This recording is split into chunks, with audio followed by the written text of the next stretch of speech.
हिंदुओं के व्यवसायिक प्रतिष्ठानों पर जिस तरह से सुनियोजित हमले इस्लामिक कट्टरपंथी ताकतें बांग्लादेश में कर रही हैं, ये बहुत ही शर्मनाक और खतरनाक है। भारत को चौकन्ना रहना पड़ेगा और पूरी ताकत के साथ अपने अल्पसंख्यक हिंदू भाइयों के साथ पूरे देश को खड़ा होना पड़ेगा। किसी भी तरह से कोई बड़ी दुर्घटना ना हो, इसके लिए कूटनैतिक तौर पर, राजनीतिक तौर पर भारत को प्रयास करने पड़ेंगे। भारत का पक्ष और विपक्ष एक साथ इस मुद्दे पर खड़ा हुआ है और किसी भी हम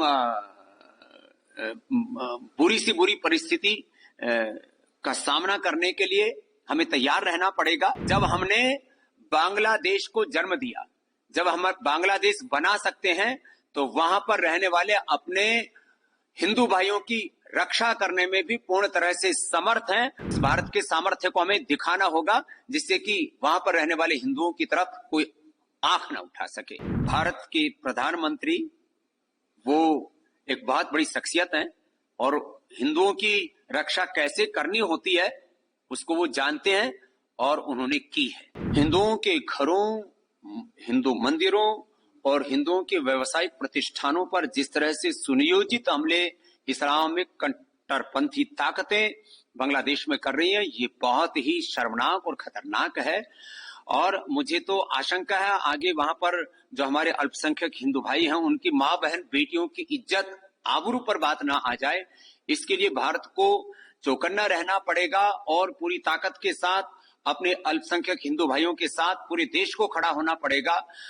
किसी भी तरह से कोई बड़ी दुर्घटना ना हो, इसके लिए कूटनैतिक तौर पर, राजनीतिक तौर पर भारत को प्रयास करने पड़ेंगे।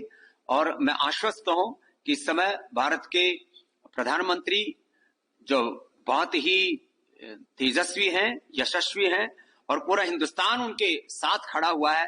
पहली मर्तबा मैं देख रहा हूं बहुत वर्षों के बाद, करीब 2-3 दशकों के बाद, कि भारत का पक्ष और विपक्ष एक साथ इस मुद्दे पर खड़ा हुआ है और किसी भी हम बुरी से बुरी परिस्थिति का सामना करने के लिए हमें तैयार रहना पड़ेगा और जरूरत पड़ने पर भारत को हस्तक्षेप भी यदि करना पड़े तो भी। जब हमने बांग्लादेश को जन्म दिया, जब हम बांग्लादेश बना सकते हैं, तो वहां पर रहने वाले अपने हिंदू भाइयों की रक्षा करने में भी पूर्ण तरह से समर्थ हैं और इस भारत के सामर्थ्य को हमें दिखाना होगा, जिससे कि वहां पर रहने वाले हिंदुओं की तरफ कोई आंख न उठा सके। और दुर्भाग्यपूर्ण तो यह है कि जिस तरह की दुर्घटना और जिस तरह का विद्रोह, बगावत बांग्लादेश में, ऐसे ही बगावत हिंदुस्तान में हो जाए। ऐसे कुछ राजनीतिक लोग, कुछ ऐसे सोशल टेररिस्ट, कुछ रिलीजियस टेररिस्ट, कुछ ऐसे यूट्यूबर्स मंसूबे पाले बैठे हैं कि भारत में भी जाति के नाम पर, आरक्षण के नाम पर, संविधान के नाम पर वर्ग भेद और अलग अलग मजहबी उन्माद ऐसे पैदा कर दिए जाए कि भारत की एकता, अखंडता और समृद्धता खतरे में पड़ जाए और बांग्लादेश जैसी एक बगावत की स्थिति हिंदुस्तान में पैदा हो जाए। ऐसे जो मंसूबे पाल करके बैठे हैं, ऐसे जो लोग वीडियो अपलोड कर रहे हैं और देश के सड़कों से लेकर के संसद तक में जो इस तरह के विघटनकारी, जो कुत्सित प्रयास कर रहे हैं, उन लोगों को हमें सख्ती के साथ रोकना पड़ेगा। पूरी दुनिया में जैसे यहूदी लोगों पर कोई अंगुली नहीं उठा सकता, क्योंकि पूरी दुनिया के यहूदी एक है, ताकतवर है।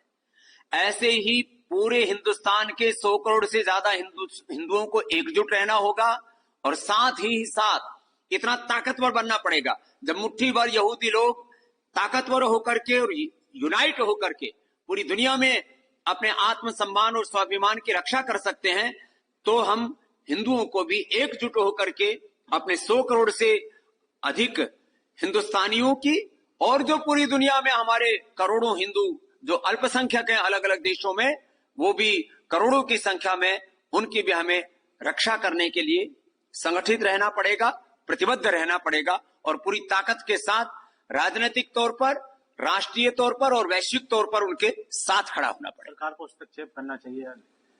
सरकार को यदि जरूरत होगी तो हस्तक्षेप भी करेगी, क्योंकि भारत के प्रधानमंत्री वो एक बहुत बड़ी शख्सियत हैं और हिंदुओं की रक्षा कैसे करनी होती है उसको वो जानते हैं और उन्होंने की है।